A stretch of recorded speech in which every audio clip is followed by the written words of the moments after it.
네, 오늘 본문 말씀을 통하여 여호와는 나의 목자, 이런 제목으로 하나님의 말씀을 살펴보도록 하겠습니다. 여호와는 나의 목자. 본 시편이 많은 사람들에게 감동을 주는 것은 이 시가 다윗의 심중에서 나왔기 때문입니다. 심중에서 나온 것이라야 신금을 울릴 수가 있습니다. 자신이 아는 것을 말하고 자신이 겪은 것을 말할 때 기쁜 감동이 있게 됩니다. 목동으로서 어린 시절을 보낸 다윗은 더운 여름날 양떼들을 시원한 물가로 인도하는 길을 알고 있었습니다. 겨울이 닥쳐왔을 때에는 추위를 피해 양떼들을 어떻게 돌봐야 하는지도 알고 있었습니다. 또한 이리떼들을 만났을 때에는 어떻게 양떼들을 지키고 보호해야 하는지도 알고 있었습니다. 때문에 다윗은 자신의 경험으로부터 나온 사실들을 통하여 자신을 양에 비유하여 하나님과 자신과의 관계를 이렇게 노래했습니다. 시편 23편의 말씀이 그것 아닙니까? 여호와는 나의 목자시니 내가 부족함이 없으리로다.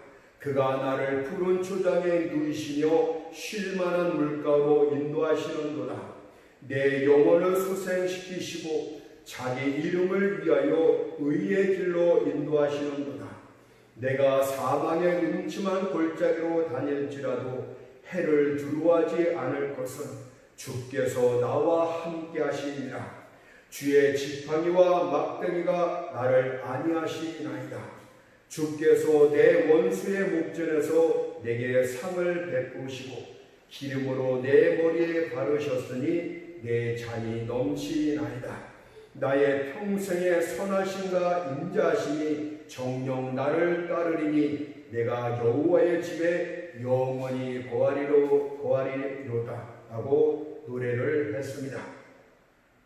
다윗은 하나님의 은혜로 말미암아 일개 목동의 위치에서 이스라엘 왕의 자리까지 올랐던 자입니다.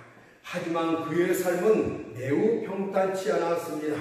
사울에 의해 추적당하는 산 위의 메추라기 같은 삶을 살기도 하였고 블레셋 사람들 앞에서 살아남기 위해 미치광이 행세를 하기도 하였고 아들 압살롬의 반역을 피해 유대의 광야로 도망친 적도 있었습니다. 그럼에도 불구하고 다윗이 부족함이 없었다고 고백할 수 있었던 것은 목자 되신 주님의 돌보심 때문이었습니다. 다윗은 주님의 돌보심을 시편 63편 7절에서 주는 나의 도움이 되셨음이라고 표현을 했습니다. 목자 되신 주님의 돌보심을 주는 나의 도움이었다고 이렇게 표현을 했습니다. 여기서 도움이란 창세기에 나오는 남자에 대한 여자의 지위를 기술할 때 사용하는 말과 똑같습니다. 하나님께서는 아담을 위한 조력자로 하와를 지으셨을 때 그것을 창세기 2장 18절에서 이렇게 말합니다. 내가 그를 위하여 돕는 배필을 지으리라. 바로 도움이란 말은 돕는 배필과 똑같은 의미를 갖고 있습니다. 그런데 자기 양들과 관련해서 하나님 자신의 친히 우리의 돕는 자가 되어주시겠다고 약속하신 것 아닙니까? 이 얼마나 기쁘고 위로가 되는 말씀입니까? 목자 되신 여호와께서는 모든 때에 우리를 도와주십니다. 마치 야곱이 양을 돌볼 때에 창세기 31장 40절에서 내가 이와 같이 낮에는 더위를 무릅쓰고 밤에는 추위를 당하며 눈 묻힐 겨를도 없이 지내온 나이라고 고백했던 것처럼 우리를 밤낮으로 지키시고 돌보십니다. 또한 여호와 하나님께서는 모든 곳에서도 우리를 도와주십니다. 저 위 언덕 위에서도 도와주시고 저 아래 골짜기에서도 도와주시며 육지에서도 도와주시고 바다에서도 도와주십니까? 진실로 여호와 하나님께서는 전쟁의 날엔 우리의 방패가 되어주시고 기근의 때엔 우리의 복창이 되어주시며 어둠의 때엔 우리의 빛이 되어주신다고 약속하고 있는 것입니다. 때문에 여호와를 목자 삼은 자는 누구나 다윗처럼 여호와는 나의 목자시니 내가 부족함이 없으리로다 라고 노래할 수 있습니다. 하지만 이 같은 감격의 찬미를 하기 전에 먼저 우리는 내가 과연 주의 양인가부터 살펴봐야 됩니다. 왜냐하면 만일 내가 주의 양이 아니라면 본 시편에 나오는 주의 돌보심은 나와는 무관하기 때문입니다. 내가 과연 주의 양인가 이 사실도 살펴본 이후에 주님의 돌보심이 어떤가를 살펴보는 것이 옳은 줄로 믿습니다. 그렇다면 내가 주의 양임을 어떻게 확인할 수 있겠습니까? 그것은 나에게 성령으로 거듭난 새 마음이 있는지 없는지를 살펴보면 됩니다. 왜냐하면 주의 양들은 다른 사람들과 다른 마음을 가짐으로써 구별되어 있다고 말씀하고 있기 때문입니다. 그것을 에스겔 36장 26절 말씀을 보니까 또 새 영을 너희 속에 두고 새 마음을 너희에게 주되 너희 육신에서 굳은 마음을 지하고 부드러운 마음을 줄 것이며 하나님의 양으로 택하심을 받고 거듭난 모든 자들에게는 하나님의 옛 마음을 지하고 새 마음을 주셨다고 분명히 말씀을 합니다. 자, 그렇다면 다윗이 가진 새 마음은 어떤 마음이 되겠습니까? 이것을 본 시편에 나타나 있는데 다윗의 새 마음이 어떤지를 들여다볼 수 있는 창문 역할을 본 시편이 하고 있습니다. 여기에는 새 마음의 6가지 특징이 나타나는데 첫 번째는 그에게 믿는 마음이 있었다고 말씀을 합니다. 시편 23편 1절을 보니까 여호와는 나의 목자시니 내가 부족함이 없으리로다 라고 하였듯이 양은 목자를 전적으로 의지하고 있기 때문입니다. 새 마음을 가진 자는 여호와 하나님을 본능적으로 의지하게 된다고 성경이 가르쳐 줍니다. 곤경의 때에 하나님의 양들은 목자 되신 그분께 달려갑니다. 음매라고 소리치면서 간절히 목자를 찾고 있지 않습니까? 시편 42편 1절을 보니까 하나님이여 사슴이 시냇물을 찾기에 갈급한 같이 내 영혼이 주를 찾기에 갈급하나이다. 이 고백은 모든 양들의 외침인 줄 믿습니다. 믿는 마음은 마치 콤파스의 바늘 같아서 한쪽을 꾹 눌러 고정시킨 후에 다른 한쪽을 이렇게 저렇게 돌릴 수가 있습니다. 만일 한쪽을 고정시키지 않으면 콤파스는 곧 넘어지고 맙니다. 이와 마찬가지로 우리의 삶 전체를 여호와께 고정시킨 이후에 이런저런 도움을 구하는 것이 바로 믿는 마음의 특징이라고 할 수가 있겠습니다.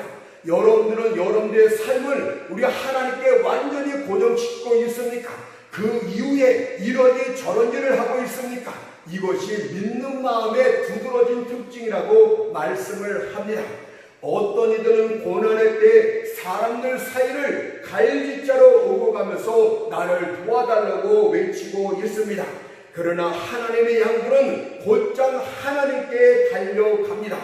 역경의 때에 비둘기가 비둘기 장으로 날아가듯이 토끼가 바위틈으로 달려가듯이 지친 어린아이가 어미 품으로 달려가듯이 하나님의 양 때는 목자 되신 주님께 곧장 달려가게 됩니다. 왜 그렇습니까? 다윗을 보십시오. 그가 고난의 때 뭐라고 고백한가를 살펴보도록 하세요. 시편 59편 10절을 보니까 나의 하나님이 그 인자심으로 나를 영접하시며 이렇게 고백을 합니다.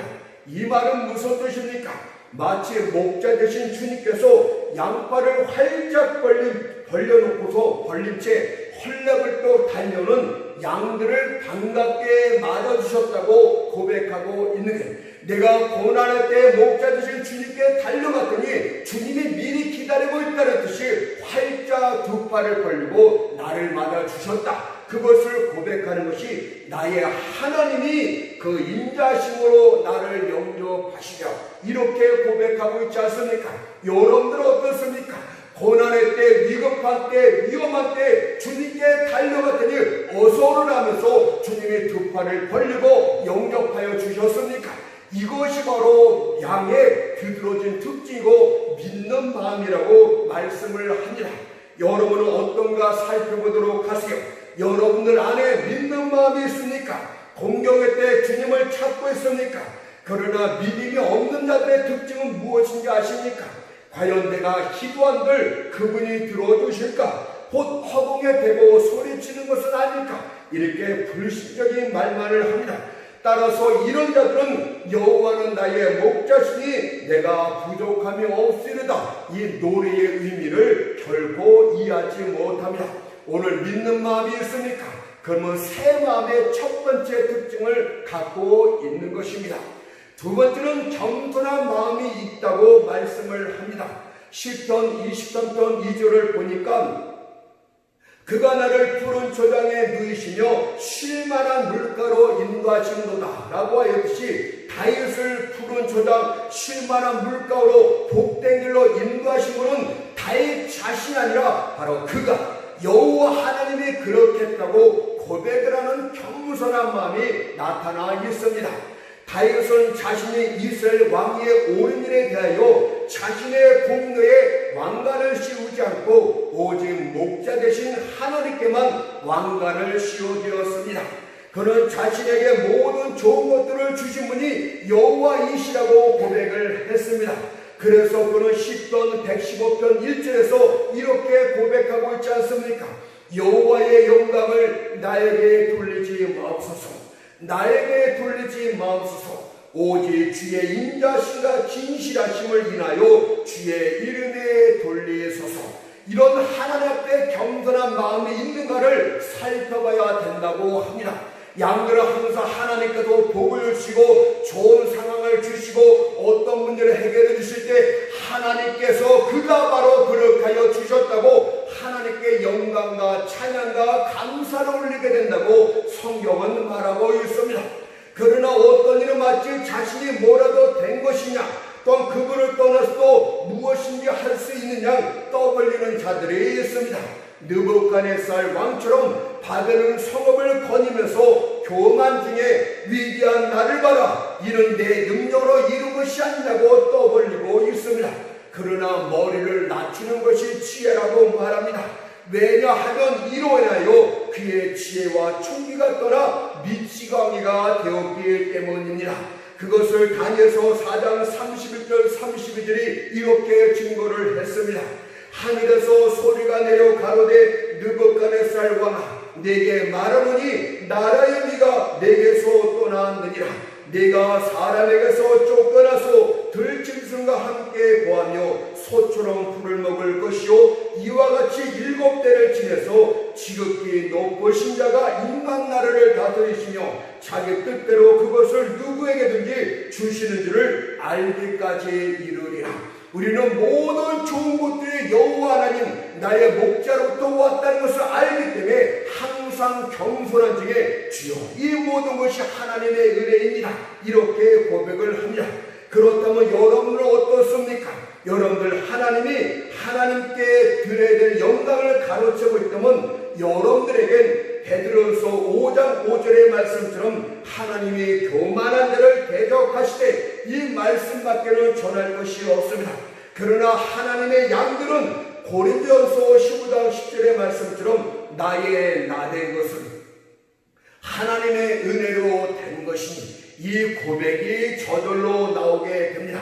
그래서 하나님의 양들의 삶은 미가서 6장 8절에서 겸손히 네 하나님과 함께 행하는 것이라고 말씀하고 있지 않습니까?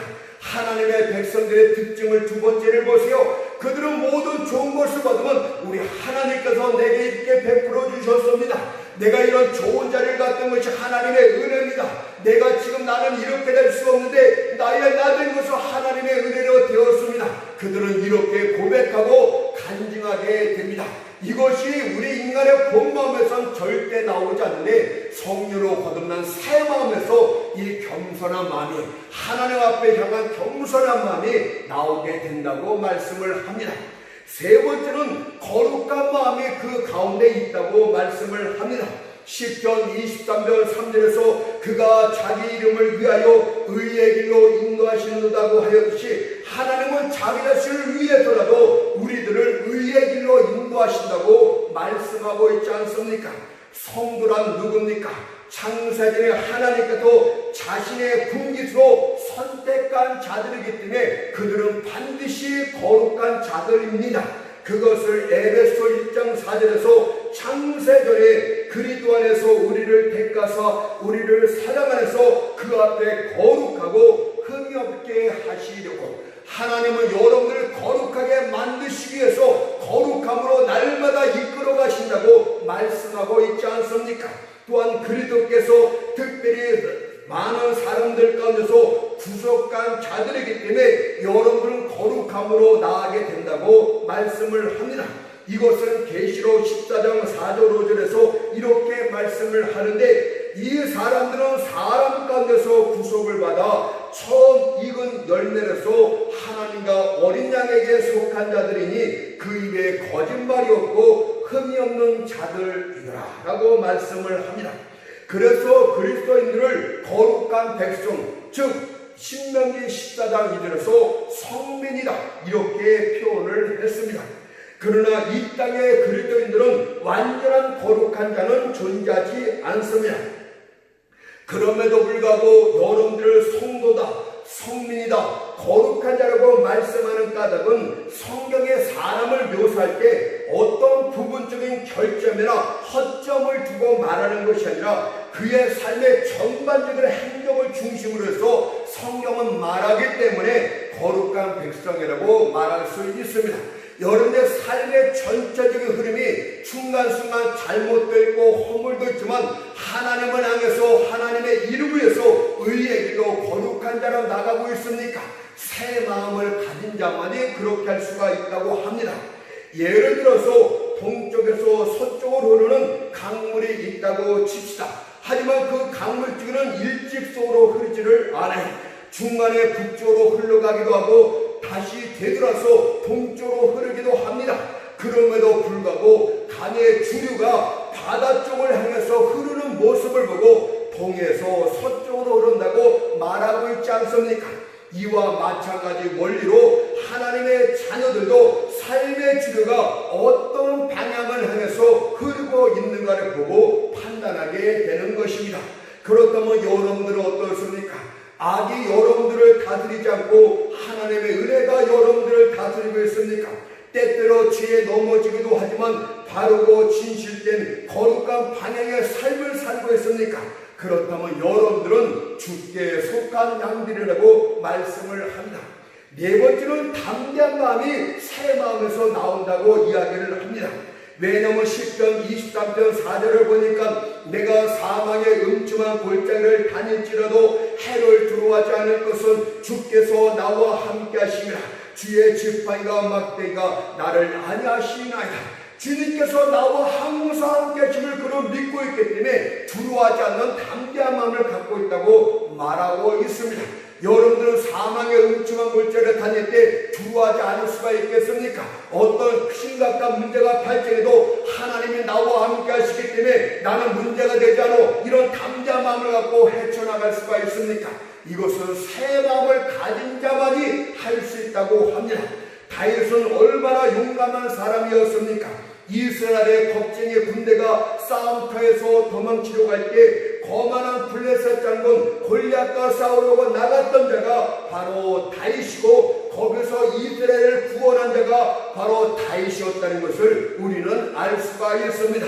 여러분은 이 젊은이의 용감한 소리를 이 시간에 한번 들을 필요가 있어요. 3회상 17장 45절 말씀을 보니까 다윗이 블레셋 사람에게 이르되 너는 칼과 창과 단창으로 내게 오거니와 나는 만군의 여호와의 이름 곧 네가 모욕하는 이스라엘 군대의 하나님으로 이름으로 내게 가라. 얼마나 담대한 말입니까? 여러분들 환난과 걱정과 근심이 거의 골리앗처럼 닥쳐오고 있습니까? 그럴 때도 나는 여호와의 이름으로 너와 싸울 것이다. 너와 맞설 것이다. 이렇게 말하는 담대한 마음을 가진 자가 하나님의 백성이라고 말씀을 합니다. 하나님이 함께 하신다는 말은 둘을 하나로 묶었다 이런 뜻 아닙니까? 어떤 이가 험한 산을 넘기를 두려워하고 있을 때 한 노래나 안내자가 나와서 두려워할 필요가 없어. 이 밧줄로 당신과 나를 하나로 묶을 테니 이제 우리는 같은 운명의 공동체가 되었소. 우리 함께 넘읍시다. 이렇게 말하는 것이 함께라는 뜻이 됩니다. 주님이 함께 하십니다. 그래서 우리는 두려워할 필요가 없어요. 과연 전능하신 하나님이 나를 두르고 있는데 누가 감히 우리에게 출사표를 던질 수 있단 말입니까? 과연 전능하신 하나님이 나와 함께 하신데 무엇이 불가능하고 무엇이 두렵단 말입니까? 그래서 목자 되신 주님과 함께하는 양이라면 누구나 이렇게 담대히 외칠 수가 있습니다. 고린도전서 15장 55절에서 사망한 너에 이기는 것이 어디 있느냐, 사망한 너에 쏘는 것이 어디냐. 우리는 임종 때 이렇게 말할 수도 있지만 우리는 삶에서도 환난아 너에 이기는 것이 어디 있느냐, 가나라 궁핍아 너의 쏘는 것이 어디냐, 질병아 너의 쏘는 것이 어디냐고 담대히 외칠 수가 있는 것입니다. 여러분들 이런 담대한 마음이 있습니까? 이거는 우리의 본성으로부터 나올 수가 없어요. 여호와가 나와 함께 하심을 믿고 그 여호와가 함께 하심을 느끼고 임재하심을 느끼고 거기서 담대한 마음이 나오기 시작한다고 말씀하고 있고 이것이 새로운 마음이라고 말씀을 합니다. 다섯째는 자족하는 마음이 있다고 합니다. 그것을 시편 23편 5절에서 주께서 내 원수의 목전에서 내게 상을 베푸시고 기름으로 내 머리에 바르셨으니 내 잔이 넘치나요. 여러분들이 내 잔이 넘치다고 만족하다고 예수로 말미암아 내가 족하다고 이런 자족하는 마음이 있다고 성경이 말합니다. 어떤 이는 돈을 벌므로써 자기 만족을 추구합니다. 하지만 사람의 영혼은 세속적인 재산으로는 만족할 수가 없어요. 부에 대한 욕망은 부를 먹고 성장하는 것이기 때문에 가지면 가질수록 더욱더 공허함을 느끼게 됩니다. 따라서 금을 먹고 마시며 금과 더불어 잠자리에 들고 금으로 옷을 입고 산다할지라도 인간 본성은 절대 만족할 수가 없습니다. 또 다른 이는 명예를 통해서 자기 만족을 추구합니다. 그래서 대학에서 학위를 취득하며 법조계에서 일정한 지위를 얻기도 하지만 명예를 통해서 만족을 누리는 영혼은 없습니다.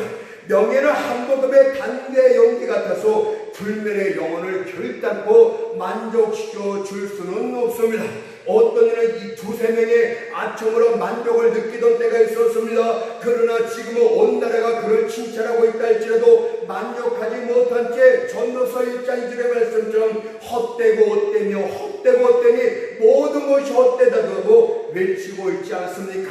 사람은 하나님의 형상으로 창조되었습니다. 따라서 하나님 한 분 이외에는 그 어떤 것도 우리의 영혼을 만족케 할 수 있는 것은 아무것도 없어요. 양에게는 목자가 전부이듯이 우리에게는 하나님이 전부이고 그렇게 할 때 탐욕과 이기심과 세속성이 사라지고 내 잔이 넘치나이다 이렇게 고백할 수 있게 됩니다. 우리는 부성계를 먹고 있는 위치에 있다 할지라도 우리의 환경이 좋지 않은 상태에 있다 할지라도 주변에 원수들이 가득하다 할지라도 가정에 이러저러 우환이 있다 할지라도 주여 나는 당신 한 분이 나와 함께 하시기 때문에 내가 만족하나이다 이렇게 고백하는 자가 있습니까? 여러분들은 새 마음을 가진 자가 틀림이 없습니다. 마지막으로는 변치 않는 마음이 있다고 합니다. 시편 23장 6절을 보세요. 나의 평생의 선하심과 인자심이 정녕 나를 따르리니 내가 여호와의 집에 영원히 거하리로다 라고 했습니다. 다윗은 내가 영원히 여호와의 거하리라고 고백하면서 마음의 정절에 있는 사람이었습니다. 그러나 주변에는 처음엔 주와 함께 출발했다가 나중에 진흙탕으로 다시 돌아가는 대마와 같은 자들이 얼마나 많습니까? 디모데후서 4장 10절을 보니까 대마는 이 세상을 사랑하여 나를 버리고 데살로니가로 갔고 하나님 앞에 잠깐 나왔다가 어떤 시험이나 유혹에 빠져서 세상으로 나가는 자들은 이 정절이 없는 자입니다. 이들은 변치 않는 마음을 갖지 못한 자입니다. 이들은 새 마음을 가진 양들이 아니에요. 오히려 성경은 이런 미상적인 신앙들을 왕골과 갈대에 비유했습니다. 욥기서 8장 11절 13절에 보니까 왕골이 짐벌이 아니고 나겠으며 갈대가 물 없이 자라겠느냐, 이런 것은 푸르러도 아직 뱃대 되기 전에 다른 털보다 일찍이 마르니라. 그리고 왕골과 갈대가 말한 다음에 그 다음에 뭐라고 말하냐, 하나님을 잃어버린 자에게는 다 이와 같고 그들이 하나님을 잃어버린 자에 비우고 사국한 자의 소망은 없어지니 그들이 바로 사국한 자의 비유라고 말씀을 하고 있습니다. 왕골과 갈대가 하나님을 잃어버린 자요 사국한 자의 비유로서 사용되었다 이 말 아닙니까? 왕골이나 갈대는 늪지대에서 거친 바람이 불어올 때 자신의 이익이나 물을 지키기 위해서 이리저리 고개를 숙입니다. 남쪽에서 바람이 불어오면 북쪽으로 고개를 숙이고 이번에는 북쪽에서 불어오자 남쪽으로 고개를 숙입니다. 위선적인 신앙은 언제든 자기에게 좋은 영향을 미치는 것 앞에 굴복하게 마련입니다. 날씨가 더울 때는 더운 열기를 찬양하다가 추운 날씨가 대세를 이루게 되면 차가운 냉기를 찬양합니다. 그는 고체나 액체가 되는 것이 자기에게 유리하다 싶으면 갑자기 단단해지기도 하고 어느 때는 녹아지기도 합니다. 그러나 다윗은 이런 자가 아니었어요. 이랑 하나님만을 위해서 살며 살든지 죽든지 하나님의 편에 선 자였습니다. 다윗은 굴뚝의 연기처럼 바람 부는 대로 왔다 갔다 하는 변절자가 아니라 땅속 깊이 뿌리내는 참나무 같은 자였습니다. 여러분들 진짜 그리스도의 양이라면 누구든지 내가 여호와의 집에 영원토록 거하리도 하면서 마음의 정결함을 변치 않는 마음을 고백하는 자인 줄로 믿습니다. 저는 여러분에게 이 다윗의 시편 23편을 들어서 양의 마음을 헤아릴 수 있는 6가지 마음의 특징을 여러분에게 말씀을 드렸습니다. 저는 이 6가지 마음의 특징이 완벽하게 여러분들 마음 가운데 있느냐 이렇게 질문하고 싶지는 않아요. 왜냐하면 이런 마음은 이 땅에선 존재하지 않기 때문입니다. 다만 다윗과 같은 이런 주된 마음의 경향이 존재하고 있느냐 이렇게만 묻고 싶습니다. 그리고 만일 있다면 누가 뭐라 하다 할지라도 여러분들은 주의 양입니다. 그렇다면 이제 우리가 하나님의 양이란 사실 아래서 오늘 본문 말씀을 다음같이 둘로 나눠서 살펴보도록 하겠습니다. 내가 양이 아니라면 그 다음부터 나오는 말씀을 나와 아무 의미가 없어요. 그래서 먼저 양이 내가 과연 양인가부터 살펴본 다음에 이 말씀을 살펴보는 것입니다. 첫 번째는 여호와는 나의 목자시니 전반절 말씀을 살펴보고 두 번째는 내가 부족함이 없으리로다 후반절 말씀을 살펴보도록 하겠습니다. 첫 번째 여호와는 나의 목자시니에 대해서 말씀을 드리겠습니다. 두 가지를 말씀드릴게요. 첫째는 목자는 양을 인도하신다고 말씀을 합니다. 시편 23편 2절 말씀처럼 그가 나를 푸른 초장에 누이시며 쉴만한 물가로 인도하시는도다. 우리는 어떤 의미에선 양과 똑같습니다. 만약 그렇지 않다면 하나님을 목자라고 부를 수가 없겠죠. 먼저 우리가 지혜롭지 못한 것이 양과 닮은 점입니다. 양은 숲풀을 지나 이릴 때가 있는 곳에 이른다 할지라도 자신이 처한 위험을 깨닫지 못합니다. 또한 다니다가 길을 잃어버렸을 때에도 자신이 왔던 길로 되돌아가지를 못합니다. 양은 여름에 자신이 뜯었던 푸른 초장을 기억하지 못합니다. 겨울에 자신이 쉬었던 장소도 찾지를 못합니다. 이것은 마치 우리가 우리의 삶을 인도하시는 하나님의 섭리에서 오해하고 고피하고 잘못 판단하는 우리의 어리석음과 똑같기 때문에 우리는 양과 똑같아 이렇게 말씀드릴 수가 있어요. 하나님께서는 야곱의 아들 요셉을 애굽으로 인도하여 들였을 때 야곱에 나타난 야곱의 어리석은 행동을 한번 살펴봅시다. 하나님께서 일찍이 요셉을 모든 이들의 뛰어난 존재로 세우실 것을 꿈의 징표를 통해서 이미 말씀해 주었어요. 그러나 요셉을 잃게 되자 그의 아비 야곱이 절망 중에 이렇게 탄식을 합니다. 창세기 40장 36절 말씀 보니까 이는 다 나를 해롭게 하니라다. 왜 해롭다는 것입니까? 하나님의 선택의 인도하심이 잘못됐다는 불만 아닙니까?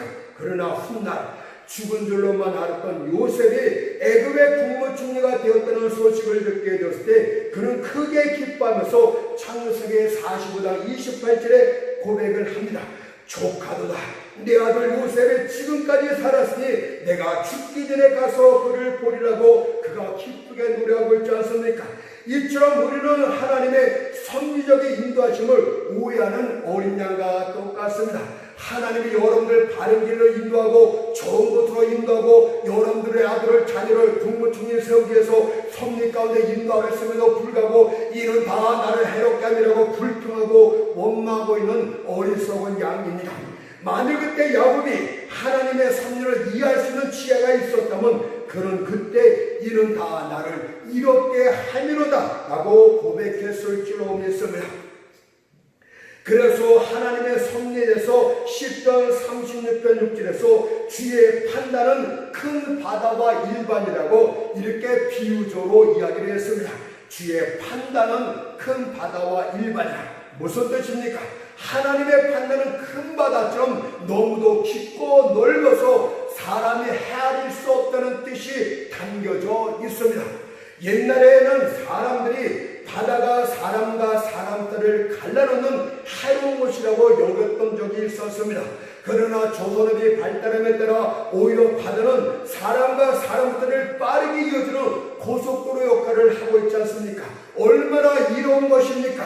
뿐만 아니라 바다가 주는 유익함은 이루 헤아릴 수가 없어요. 바다는 한마디로 지구를 살리는 보고였습니다. 하나님의 섭리가 여러분들을 살리신다 이 뜻 아닙니까? 그렇다면 하나님의 섭리적인 인도하심에서 불신앙적인 태도를 버리십시오. 10편 110편 7절의 말씀처럼 바른 길로 인도하사 거할성에 이르게 하셨다고 하였듯이 섭리는 실수하지 않고 여러분들을 좋은 장소로 인도하여 주시겠다고 말씀하고 있습니다. 하나님의 섭리의 모형인 구름기둥과 불기둥이 애굽에서 나온 이스라엘 백성들을 홍해 앞으로 인도를 합니다. 그런데 하나님의 재앙의 심판으로 두려움에 떨궜던 애굽 군대가 돌연 돌변해서 홍해 앞에 진치고 있던 이스라엘 백성을 잡으려 뒤쫓아오기 시작했습니다. 그러자 이를 본 이스라엘 백성들이 하나님의 인도하심을 원망하고 불평을 합니다. 출애굽기 14장 11절에 보니까 애굽에 매장지가 없으므로 당신이 우리를 이끌으려 이 광에서 죽게 하느뇨 어째여 당신이 우리를 애굽에서 이끌으려 이같이 우리에게 하느냐고 불평과 원망을 쏟아냈습니다. 과연 하나님의 섭리적인 인도하심이 잘못된 것입니까? 그러나 뒤에는 애굽 군대가 앞에는 홍해가 가로막힌 이런 꼼짝없이 죽게 되는 상태로 하나님이 인도하셨다는 말입니까? 우리의 눈은 둘입니다. 그래서 우리는 현재 것만 볼 수가 있습니다. 그러나 하나님의 섭리에 밖에는 안팎으로 눈이 가득하다고 합니다. 이런 미래에 되어질 모든 일들을 다 보고 아시는 분에 인도하고 계신다는 뜻 아닙니까? 에스겔 1장 18절 말씀을 보니까 그 밖이 네 둘레로 돌아가며 눈이 가득하며 그런데 왜 하나님의 섭리적인 인도하심을 불신하는 것입니까? 모든 일을 다 하시고 인도하시는 하나님의 섭리에 순복해야 되는 것 아닙니까? 그렇다면 그 뒤에 무슨 일이 일어났는가 한번 살펴보도록 합시다. 모세가 손에 쥔 지팡이를 바다에 내밀자 큰 동풍이 밤새도록 바닷물을 물러가게 하여 큰 길을 내었습니다. 그리고 이스라엘 백성들이 바다 한 군데로 남길을 따라서 무사히 홍해를 건너갈 수가 있었습니다. 그리고 그들을 뒤쫓아 들어왔던 애국군들은 중간에서 병과 바퀴가 빠져 허우적거리고 있을 때 갑자기 바다가 다시 합쳐짐으로 모두 전멸되고 말았습니다. 그러자 하나님의 인도하심을 불평하고 이스라엘 백성들이 갑자기 바뀌어서 하나님의 인도하심을 이렇게 찬양을 합니다. 출애굽기 15장 1절 2절 보세요. 이때 모세와 이스라엘 자손이 이 노래로 여호와께 노래하니 일렀을 때 내가 여호와를 찬송하리니 그런 높고 영화로우시니요 맑아 그 탄자를 바다에 던지셨음이로다. 여호와는 나의 힘이요 노래시며 나의 구원이시로다 라고 노래하지 않습니까? 오늘 여러분들 하나님의 인도하심을 믿으세요. 그분은 여호와이십니다. 그분 앞에 모든 것을 맡기세요. 그분의 인도하심은 잘못됐다고 말하지 마세요. 이는 다 나를 해롭게 함이라고 말하지 마세요. 앞에 홍해가 가로막혀서 우리가 다 죽게 되었다고 말하지 마세요. 하나님 여러분들 가장 좋은 길로 인도하신다고 말씀하고 있지 않습니까? 여호와는 나의 목자십니다. 이렇게 고백해야 되는 줄로 믿습니다. 그렇다면 하나님의 백성들이요, 여러분의 삶을 다 주께 맡겨서, 그렇다면 여러분의 앞길을 막고 있던 바다가 갑자기 갈라지면서 그 사이로 가장 빠르고 가장 안전한 길이 여러분들 앞에 나타나게 될 줄 믿습니다. 두 번째는 목자는 양을 보호하신다고 말씀을 합니다. 사람이 키우는 짐승 중에 가장 의존적인 짐승이 양입니다. 말은 집에서 키우다가 잃어버렸다 할지라도 자기 스스로 얼마든지 살아갈 수 있습니다. 몇 년에 혹시라도 들판에서 그 말을 보게 된다면 이전과 똑같이 살찌 모습을 하고 있을 것입니다. 소도 마찬가지입니다. 들판에 갔다 놓으면 혼자서 살아갈 수 있습니다. 그러나 양은 그렇지를 못해요. 혼자 입으로 먹을 것을 구할 수가 없어 자신을 구할 자유수단이 없어서 사나운 짐승들에게 잡혀먹히고 맙니다. 이것은 우리들의 경우도 마찬가지 아닙니까? 주님께서 마태복음 10장 16절에서 보라 내가 너희를 보냄이 양을 이리 가운데 보낸가 같다 라고 말씀하세요. 주님께서 여러분들 세상 가운데 내어보는 것이 양을 이리 가운데 보낸 것처럼 불안하다 이렇게 말씀하고 있지 않습니까? 과연 이 세상 임금의 사단이 우는 사자처럼 삼킬 양들을 찾고 있는데 어떻게 우리가 목자 되신 주님 없이 안전할 수 있다 말입니까? 오직 주님이 함께 하실 때만이 우리는 안전하게 보호하심을 받을 수가 있어요. 그래서 10편 23편 4절의 말씀을 또 한번 읽을게요. 내가 사망의 음침한 골짜기로 다닐지라도 해를 두려워하지 않을 것은 주께서 나와 함께 하시니라. 주의 지팡이와 막대가 나를 안위하시나이다. 하나님의 입장에서 보면 하나님이 여러분들을 절대로 지킨다는 뜻이고, 내 입장에서 양의 입장에서 보면은 하나님이 나를 지키기 때문에 내가 담대할 수 있다는 그런 양면성을 같이 가진 말씀이 아니겠습니까? 아람 군대가 엘리사를 죽이기 위해 도단성을 에워쌌습니다. 그러자 그의 종 게하시가 열왕기하 6장 15절 말씀이니까 아하 내 주여 우리가 어찌하리까라고 두려워 떨기 시작합니다. 그때 엘리사가 그를 위해서 기도하였고 하나님이 그의 기도를 듣고 눈을 여시매 하늘의 불말과 불병거가 그를 지키는 모습을 보게 됩니다. 엘리사를 둘러싼 아람 군대보다도 더 많은 더 강력한 하늘의 불말과 불병거가 엘리사를 지키고 있었습니다. 열왕기 6장 17절 말씀을 보세요. 기도하여 가로되 여호와여 원컨대 저의 눈을 열어서 보게 하옵소서 하니 여호와께서 그 산의 눈을 여시되 저가 보니 불말과 불병거가 산에 가득하여 엘리사를 둘렀더라. 오늘 하나님께서 여러분의 믿음의 눈을 열어서 하나님의 천국 군사들이 여러분을 지키고 보호하고 있는 모습을 여러분이 볼 수만 있다면 여러분들의 두려움은 사라지게 될 줄 믿습니다. 그래서 시편기에는 여호와를 시편 121편 4절에서 이스라엘을 지키는 자라고 표현을 했습니다. 여러분들을 지키는 자라고 표현하고 있어요. 그것은 마치 강한 통치자가 자기 책임에 맡겨진 성읍을 지키기 위해서 경계병들을 성벽 사방에 배치를 하고 성벽에 총알하는 대포를 설치하면서 침략자들부터 그 성읍을 지킨다는 뜻입니다. 하나님께서 아침 일찍부터 밤늦게까지 불꽃 같은 눈으로 여러분들 지켜주시고 있습니다. 그것을 시편 121편 5절 17절에서 이렇게 증거를 합니다. 여호와는 너를 지키시는 자라. 여호와께서 내 우편에서 내 그늘이 되시나니 낮에가 너를 상치 아니하며 밤의 달도 너를 해치 아니하리로다. 여호와께서 너를 지켜 모든 환난을 면케 하시며 또 내 영혼을 지키시리로다.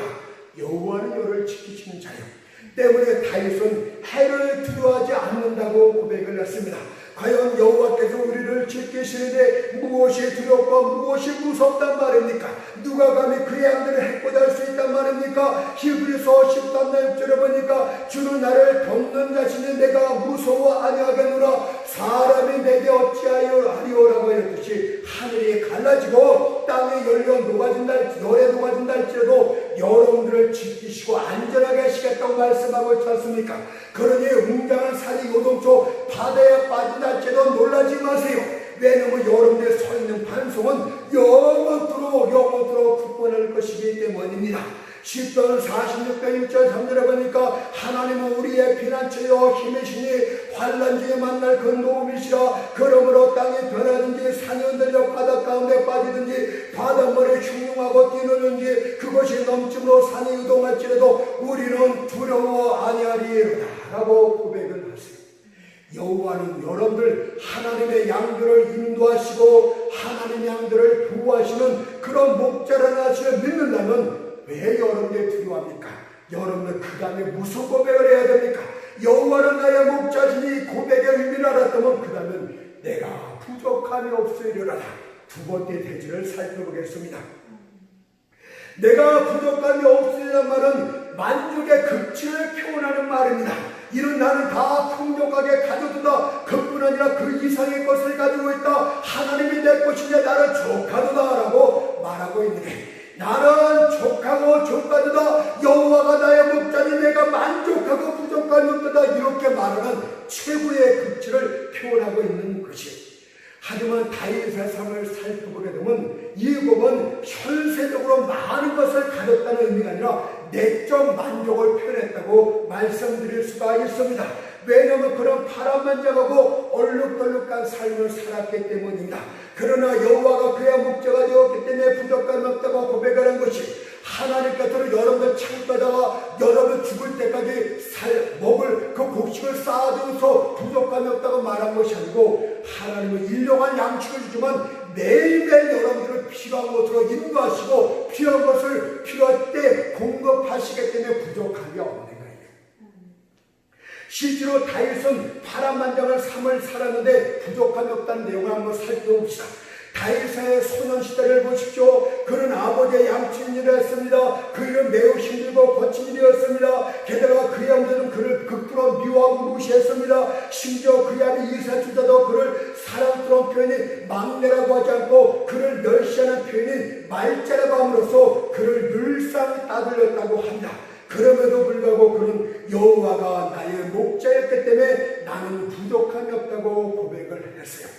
다윗의 공적인 생활을 한번 살펴보도록 합시다. 그가 사울의 궁에 거하고 사울의 사이가 되었음에도 불구하고 사울이 그를 극도로 시기함으로 수차례 죽이고자 했습니다. 다윗은 순간순간 신들의 위협을 느꼈습니다. 그럼에도 불구하고 여호와가 그의 목자였기 때문에 그는 부족함이 없다고 고백을 했어요. 다윗의 도피 생활을 한번 더 살펴봅시다. 다윗을 죽이려던 자들이 동굴에도 있었고 산에도 있었고 광야에도 있었습니다. 그런 사냥꾼의 쫓기는 짐승신들처럼 다 쫓아다녔지만 해를 당하지 않았습니다. 여호와가 그의 목자였기 때문에 그런 위대한 도피 생활 속에도 나는 부족함이 없다 라고 고백을 했어요. 그렇다면 여러분들도 마찬가지예요. 사람들 가운데 따돌림을 당해도 여호와로 말미암아 내가 부족함이 없다. 나를 죽이려고 하고 시기하는 사람이 많을지라도 여호와가 나의 목자이기 때문에 내가 부족함이 없다 하고 고백을 해야 하는 거예요. 아시겠습니까? 여러분 삶이 힘들기 때문에 나는 죽을 것 같다고 말하지 말고 여호와가 나의 목자이기 때문에 내가 부족함이 없습니다 라고 고백을 하는 것이 하나님의 양의 본문 아니겠습니까? 만족은 밖에 있는 것이 아니라 우리 안에 있는 것입니다. 또 밖의 것을 찾아도 추구하는 자들은 절대 만족하지는 못해요. 여러분들 세상 것으로는 여러분의 영혼을 만족히 채울 수 있는 것이 아무것도 없어요. 사람의 지갑에 돈을 가득 갖고 있다 할지라도 그것이 영혼을 만족히 채워주는 것이 아닙니다. 쾌락으로 만족하려는 자는 마치 소금물을 들이키는 것 같아서 마시면 마실수록 더욱더 갈증을 느낄 뿐입니다. 인생 말년의 솔로몬을 소개하도록 하겠습니다. 그는 자기가 갖고 싶은 부귀 공명을 다 누렸던 자였습니다. 또한 뛰어난 지혜와 재능도 가졌던 자였습니다. 그는 참된 만족을 얻기 위해서 모든 것을 다 해봤습니다. 한때는 훌륭한 건축을 지어보기도 하였고 책을 펼쳐 열심히 공부하기도 하였고 남자와 여자로 노래 부르기도 하여 그 가운데서 기쁨을 찾아보려고 했어요. 그러나 결국은 전도서 1장 2절의 말씀처럼 헛되고 모든 것이 헛되도다. 헛되는 말 5번째를 했던 것은 얼마나 그 마음이 공허했나를 우리에게 가르쳐줘요. 제가 헛되다고 말하면 헛되니 이 말을 할 때 그 생각에 그의 머리에 주마등처럼 모든 것이 다 숫자가 쓰게. 야, 이것도 헛되고 저것도 헛되고 모든 것이 헛되다. 나는 바보같이 살았구나. 그 고백을 하는 것 아닙니까? 우리가 그거 못 느낍니까? 더욱이 사람들의 마음은 자족할 수 없는 밑빠진 독 같기 때문에 만족할 수가 없대. 인간의 하나님을 잃어버린 마음은 밑빠진 독과 똑같습니다.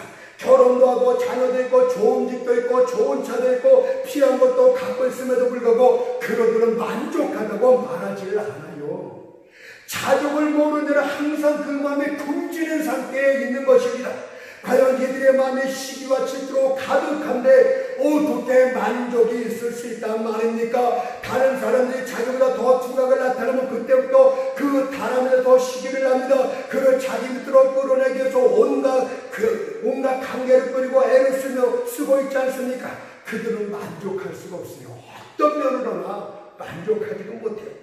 만족은 오로지 하나님께로부터 옵니다. 목자들이 주님 가까이에 살면서 그분의 돌보심 안에서 기쁨의 생활할 때마다 만족이 물밀듯이 들어오게 되는 게, 하나님은 내 마음이 평안합니다. 내 마음이 만족합니다. 하나님의 미래도 나를 이끄실 것을 알고 나를 복주실 것을 알고 하나님의 준비하신 많은 복이 있겠니와 알기 때문에 내가 만족하나이다. 이렇게 말하는 것이죠.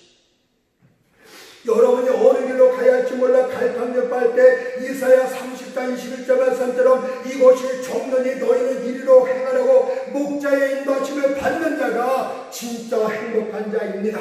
여러분의 인생가가 시련의 풍랑을 만났을 때 마가복음 4장 39절의 말씀처럼 잠잠하라 구하라고 말씀을 주 목자가 있는 자가 행복한 자입니다. 이것저것 부족한 것이 말할 때 그분 앞에 빈 그릇을 내어놓자 빌립보서 4장 19절 말씀대로 그 풍성한 데는 너희 모두 쓸 것을 채우시라고 말씀하시는 목자가 있는 자가 바로 행복한 자입니다. 본시편에서 여호와는 나의 목자시라고 했듯이 여러분들의 목자는 사람이나 천사가 아니라 여호와 하나님이라고 말씀하셨대. 이 말을 소홀하게 생각하지 마세요. 여러분들 목자는 여호와 하나님이십니다. 하늘과 땅과 땅 아래 모든 것을 다스리는 절대 주권자가 목자가 되시겠다고 말씀하세요. 우리의 생사복을 주관하시는 그분이 목자가 되시겠다고 말씀하고 있습니다. 3회상 2장 6절 10절 말씀 보세요. 여호와는 죽이기도 하시고 살리기도 하시며 음부에 내리기도 하시고 올리기도 하시는도다. 여호와는 가난하게도 하시고 부하게도 하시며 낮추기도 하시고 높이기도 하시고, 여러분들 살리고 죽이는 그분이, 여러분들 높이기도 낮추기도 하는 그분이, 여러분들 가난하게도 하고 부하게 하는 그분이 목자인데 뭐가 부족합니까? 내가 부족함이 없으리로다. 이 고백이 절로 나오게 될 줄 믿습니다. 이제 결론을 맺겠습니다. 여호와는 나의 목자신이라고 고백하고 노래할 수 있는 위험도 고난도 극복할 수가 있습니다. 이 말씀 맞죠? 우리 손에 백제순비를 갖고 있는 것과 똑같은 풍성함을 주는 말씀입니다. 그러니 난간에 부딪혔을 때, 사업이 힘들 때 입을 뒤집어 쓰고 tun식하며 어찌할꼬 나는 죽게 되었다, 이런 말 제발 좀 하지 마세요. 다만 하나님의 말씀을 의지하면서 하나님을 바라볼 때 근심이 사라지고 평안이 마음 가운데 깃들게 될 줄 믿습니다. 여호와는 나의 목자시니 내가 부족함이 없으라는 이 말씀은 금이나 은을 의지하는 것보다도 더욱더 귀한 것임을 믿으시기 바랍니다.